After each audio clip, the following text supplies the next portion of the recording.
Hello dear friends, welcome back to the channel Unnati in Zoology. So today in this video tutorial we will be discussing about the anther walls of anther. ये देखो आपको दिख रहा होगा ये anther है, डाइथिकस anther यहाँ मैंने बनाया हुआ है. डाइथिकस का मतलब है ये बाइलोब्ड anther है. देखिए ये जो है ये फिलामेंट है and this is the anther and this is the anther lobe. This is the lobe 1 and this is the lobe 2. So this is basically a bithecus anther. Bilobed and dithecus anther. देखो these are the thicca. Okay. So इसका तो box है, इसे थिका कहते हैं या फिर इन्हें स्पोर्ट्स कहते हैं. तो दिस टेट्रास्पोरेंजिएट एंथर. ठीक है, टेट्रास्पोरेंजिएट एंथर है ये बाइलोब्ड एंथर है. 1 lobe and 2 lobe. There are 2 lobes in it and the anther is having 4 walls. Anther में कितनी वॉल्स होती हैं? 4 वॉल्स होती है.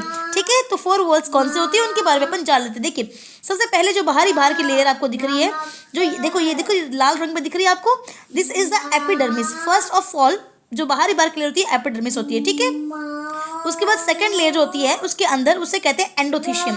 क्या कहते हैं? एंडोथीशियम.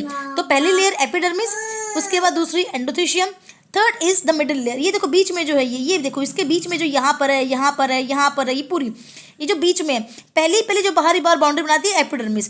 दूसरी जो मैंने पर्पल में बना रखी है ये देखिए ये वाली एंडोथीशियम. तीसरी जो है ये बीच वाली जगह को कवर करती है. It is the middle layer. Middle layer multi layered होती है. मिडिल लेयर कैसे होती है? मल्टी लेयर्ड मतलब बहुत सारी लेयर्स होती है इसके.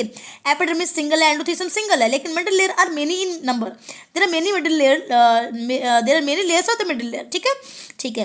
अब देखिए ये जो यहाँ पे नॉच दिख रहा है आपको, ये नॉच टॉमियम कहलाता है. ये नॉच एंडोथीशियम जहाँ पर एब्सेंट होती है, यहाँ पे एंडोथीशियम नहीं होती, और यही नॉच है वो जहाँ से बर्स्ट करके एंथर का डेhiscence होता है ना.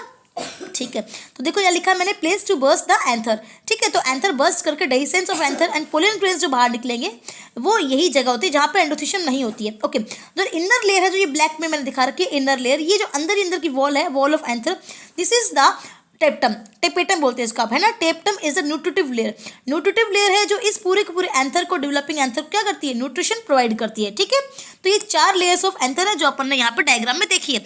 अब अपन इनका फंक्शन देख लेते हैं इंडिविजुअली. तो देखिए एंथर की वॉल्स का function, epidermis, endothecium, middle layer and tapetum. Epidermis outer most होती है, प्रोडक्टिव होती है नेचर में, इसका डेhiscence में रोल है एंथर के डेhiscence के दौरान, यानी कि एपिडर्मिस का आउटर मोस्ट प्रोटेक्शन का काम है और इसका डेhiscence में मेजर रोल होता है. इसके बाद नेक्स्ट इज एंडोथीशियम.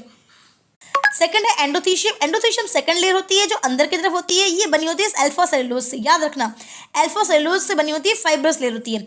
ये क्लिस्टोगेमस फ्लावर्स या जो क्लोज फ्लावर्स है वहाँ पर बंद होती है. ठीक है, अच्छा ये एंडोथीशियम स्टोमियम जहाँ होता है वहाँ पे एंडोथीशियम नहीं होती है. इसका भी रोल कहाँ पर है? एंथर डेhiscence में ही रोल है, जब एंथर का फटना होगा तब.